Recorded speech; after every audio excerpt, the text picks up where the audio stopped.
Hola amigas y amigos, bienvenidos al Comentario. Abel Reynoso, un gusto en saludarlos. Estamos hablando de un tema sumamente interesante que es el lavado de dinero. Bueno, estamos hablando de la situación financiera del negocio ilegal del narcotráfico. Como ustedes saben, nosotros nos especializamos en el tema de drogas y narcotráfico y hemos hecho muchas investigaciones y hemos participado alrededor del mundo en un tema bastante interesante, pero una de las cosas que poco se hablan, que se saben, es el tema de qué ocurre con el dinero de los narcos, ¿verdad? Eso es una cosa sumamente importante. Y cuando hablamos de narcotráfico, todo el mundo inmediatamente apunta a la policía, a los servicios de seguridad, a Estados Unidos, a Latinoamérica, a países de producción. O sea, se envuelven todo en el tema muy bien, escondido dentro del circo que hay del narcotráfico, de la violencia, de la corrupción, de los gobiernos que no hacen nada, de los policías corruptos, del dinero que se paga, de las muertes, de la violencia. O sea, todo un historial hermoso y tremendo, y que hacen películas, series y demás, y usted lo leen todos los días. Pero ¿qué pasa con el tema del dinero? Porque este es lo más importante. Como todo mundo sabemos muy bien, y se lo repiten en todos lados, políticos, jefes de Estado, periodistas, escritores, profesores, todo el mundo, el narcotráfico genera miles de millones de dólares. Y el cuento es qué ocurre con esos miles de millones de dólares, y entonces eso casi no se habla. O sea, lo sabemos, si usted lo busca y le dice, no, bueno, lo lavan, lo sacan, lo esconden, lo pasan, lo prenden, pierden, todo. Pero lo que hemos estado hablando es que en los últimos videos hemos estado hablando del tema bancario. El tema bancario es un tema prohibido, es un tema muy problemático, muy peligroso, y que nadie quiere mencionarlo, porque como le digo, todo el mundo se envuelve en los pobres diablos narcos, que son los que matan a todo mundo, que son los que corrompen a todo mundo, y luego en los países, y luego en los consumidores. O sea, todo el drama de la droga y del narcotráfico. Pero cuando empezamos a tocar los niveles altos del tema, que es lo que nos hemos estado concentrando, aquí es donde empezamos a hacer humo, a hacer agua. Aquí es donde no funciona.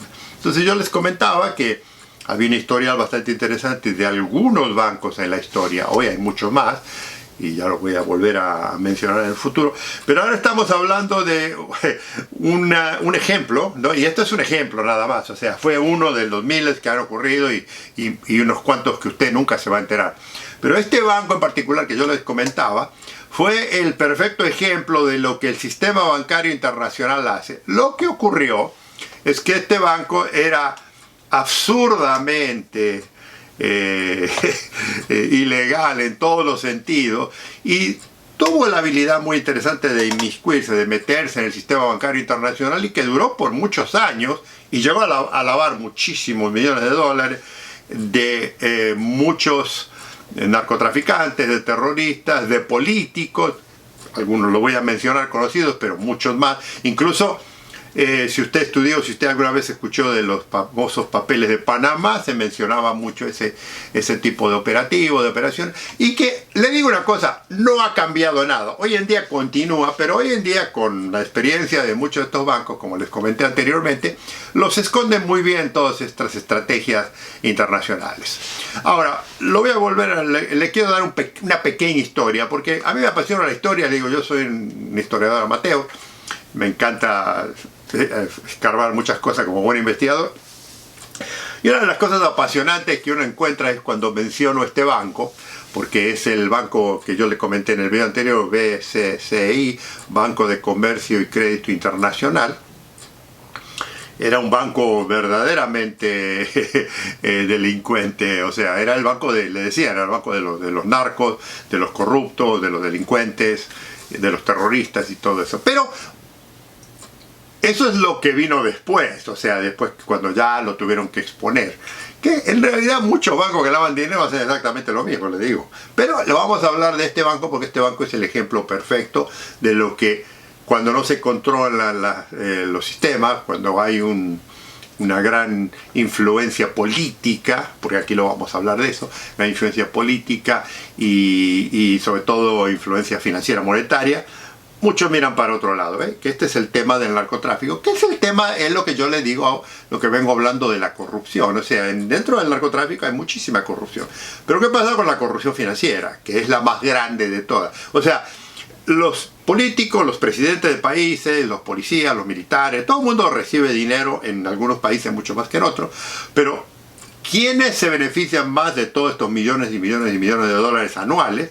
Nadie habla de eso, y usted no habla, no oye hablar de la corrupción. De vez en cuando sale alguno, sobre todo en situaciones políticas. O sea, si entra un partido político que quiere echarle la culpa o hacer al gobierno anterior, sacan toda la porquería que hubo del gobierno anterior, y en muchas de estas cosas lavado de dinero es una de ellas, ¿no? Paraíso fiscal, lavado de dinero, transferencia, robo y demás. Bueno, en fin, pero eso de la política, le digo, yo la política la tengo así muy limitada en todo. Estoy muy consciente de todo eso, pero el tema mío no es la política, hablarla aquí. Entonces ahora vamos a hablar de este banco. El Banco de Crédito y Comercio Internacional fue un banco fundado por un ciudadano de Pakistán, y le digo, uno de los detalles que a veces me sorprende, siempre me ha sorprendido en los sistemas policiales de investigaciones, es cómo algunos agentes especiales, algunos agentes federales, algunos investigadores, jueces y fiscales, siempre subestiman la capacidad de los delincuentes. O sea, amigos y amigas, hay delincuentes que son extremadamente brillantes. Es más, le voy a decir, 100 veces mucho más a veces que los mismos investigadores y los policías. Lo que pasa es que el policía, por la emoción, y volviendo al tema de la droga, estoy hablando de la droga, se emociona tanto con el odio de la droga, con la aversión de la gente que se droga, la gente que sufre, la gente que muere, que es una situación válida, y se olvidan de la parte delictiva, que es mucho más extensa. Entonces, ¿qué es lo que ocurre en la parte financiera del narcotráfico? O sea, usted esto no lo va a poder generalmente hablar con los policías, porque primero todos los policías no saben mucho de esto, en primer lugar. En segundo lugar, ellos están limitados y no tienen acceso a mucho de esta información que yo les voy a contar. Entonces, ¿qué ocurre? Vamos a volver con este banco. Este banco fue creado, le digo, por un ciudadano de Pakistán, un tipo, verdaderamente un muchacho joven que había estudiado en Pakistán mucho tiempo. Él era empleado bancario, y aparentemente este hombre había sido extraordinariamente brillante en el tema del manejo de los bancos y demás, a tal nivel, amigos, amigas, que este hombre, Afga Hassan Abedi, lo vamos a decir, el señor Abedi, era un tipo verdaderamente extraordinario y brillante, que ocurre que allá por los años 50, los años 60, cuando en Medio Oriente comienza, y le cuento esto porque tiene una relevancia tremenda en el futuro del banco, cuando empieza el descubrimiento y ya se había encontrado petróleo en las zonas de los países árabes de Medio Oriente, empiezan a ganar muchísimo dinero estos distintos países, y estamos hablando al principio de la época del descubrimiento de los grandes yacimientos petroleros en Medio Oriente. Entonces, ¿qué ocurre? Con la llegada digamos, el descubrimiento del petróleo y las distintas sectas, porque ni siquiera eran países, pero eran divisiones, eran digamos, unas pequeñas monarquías locales que empiezan a generar miles de millones de dólares anuales. Entonces, ¿qué ocurre? Esta gente, en el Medio Oriente todavía, o sea, no estamos hablando de Egipto, estamos hablando de países como Arabia Saudita, que ya te empezaba a sonar, pero acuérdense que los países árabes, hay varias regiones muy importantes, ¿no?, que hoy en día se las reconoce como grandes imperios monetarios, pero que en un momento comenzaron, Abu Dhabi siendo una de esas, los países árabes emirates, Arabia Saudita, Dubái, todos esos lugares, era el principio. Entonces, ¿qué pasa? Generaban muchísimos millones en esa época no había euros, había libras y había dólares. Entonces, muchos de estos conglomerados, de estos, digamos, monarcas árabes, no tenían, nadie se les había ocurrido, digamos, decirles, oiga, el dinero usted no lo puede tener abajo del colchón, porque básicamente era lo que hacían. O sea, muchos de estos lugares eran ciudades pequeñas, entonces el dinero lo guardaban, lo escondían, lo metían en bóvedas abajo de la tierra. ¿Y qué pasaba? se lo comían las ratas. Decía, es irónico, es histórico, es fabuloso. Le digo, todo esto está ampliamente documentado. Entonces, ¿qué ocurre? Estamos hablando de dos cosas. Primero, un gran auge financiero y luego un gran auge económico que genera mucho interés dentro de esto, pero nadie le había prestado atención, como todo, como los negocios. Nadie le prestó atención. Y además tenemos otro dilema dentro del sistema financiero que le estoy hablando de los famosos monarcas petroleros de la época, ¿no? De esta dinastía, que como ellos son todos musulmanes, no confían en el sistema bancario internacional, porque el sistema bancario internacional, como ustedes saben, está manejado por gente de Occidente, con religiones muy distintas, con pensamientos muy distintos. Entonces, ¿qué pasa? Los árabes no tenían ningún lugar donde poner su dinero. O sea, millones de dólares que estaban estancados. Entonces, ¿qué ocurre? A los dueños de un banco en Pakistán se les ocurre mandar a este señor Abedi a hablar con los famosos, o sea, los principios, los monarcas de países árabes que estaban en un comienzo, a ofrecerle un sistema bancario que les asegurara que su dinero estaba protegido, que su dinero estaba bien cuidado y que su dinero iba a ser invertido en otras funciones, fuera de tenerlo escondido en una bóveda en el desierto bajo de la arena y que se lo comieran las ratas o que se le pudriera, que era lo que ocurría. Estamos hablando del señor Abed. El señor Abed era musulmán, era muy creyente y tenía toda una jerarquía bancaria muy interesante. Entonces, ¿qué ocurre? Era una persona muy amable, era una persona muy afable, era un tipo bien presentable, era un tipo que hablaba muy bien el idioma, que conocía y que era parte de la religión. Entonces, él llegó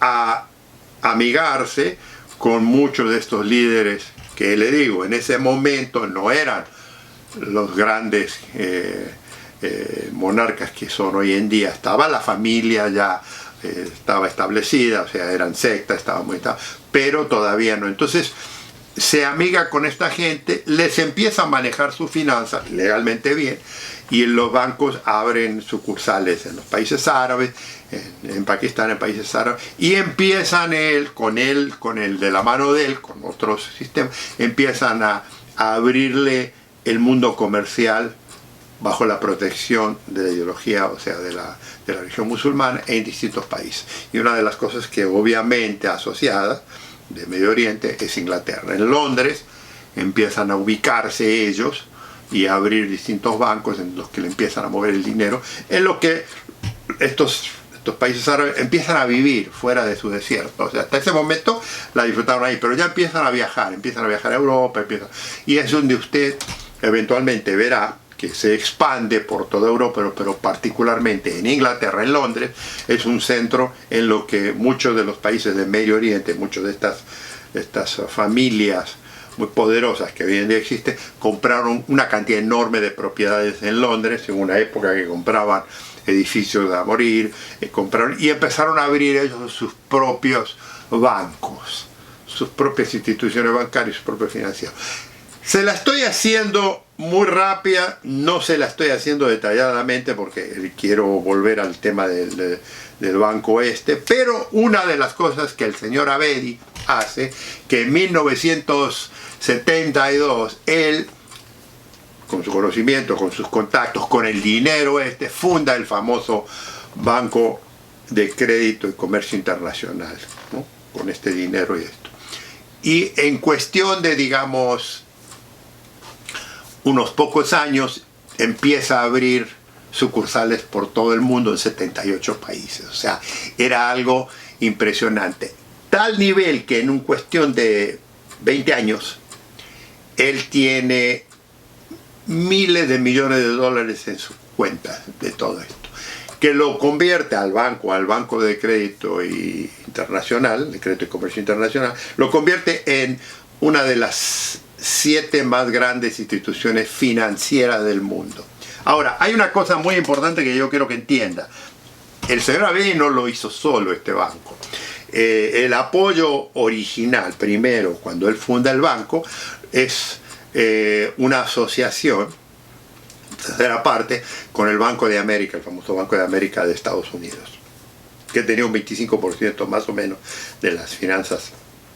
Pero la cantidad del dinero extra que había fuera de ese banco, del banco BCCI, era dinero que provenía de Medio Oriente a través de los yacimientos petrolíferos de las grandes funciones. Este banco llega a tener un poderío internacional, le digo, en muy poco tiempo, impresionante, y se instala en casi todos los países del mundo. Una de las cosas cuestionables dentro del mundo de la banca internacional es que se hablaba que este banco hacía miles y miles de préstamos a gente que no tenía, digamos, era muy cuestionable por qué se le presentaba este dinero, por qué se le daba este dinero, y además porque este banco, como no tenía una base legal en ningún país en específico, fuera de Luxemburgo había uno y luego había otra sucursal central en Londres, que son lugares que en realidad, y hoy en día siguen siendo, lugares donde la banca, a pesar de que le van a decir que sí lo controlan, es muy flexible, ¿no? Entonces, ellos tienen representantes de todo el mundo y entonces, al tener una representación banquera mundial con una presencia bastante interesante, empiezan a recibir depósitos de gente muy cuestionada en todo el mundo.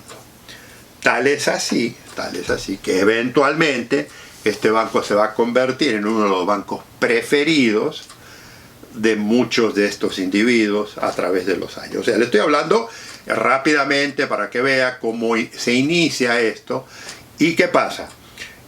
Una vez que este banco se establece y se hace multimillonario y reconocido mundialmente, empieza a tener gran influencia política en algunos países, particularmente aquí en los Estados Unidos. Muy importante es eso. Los voy a dejar aquí porque quiero continuar este video en los próximos videos para seguir hablando, para que vean lo apasionante que es la función que este banco, digamos, cómo participó en el lavado de dinero internacional. Pero esto lo vamos a ver en el próximo video. Los invito a que nos veamos en el próximo comentario. Un gusto saludarlos.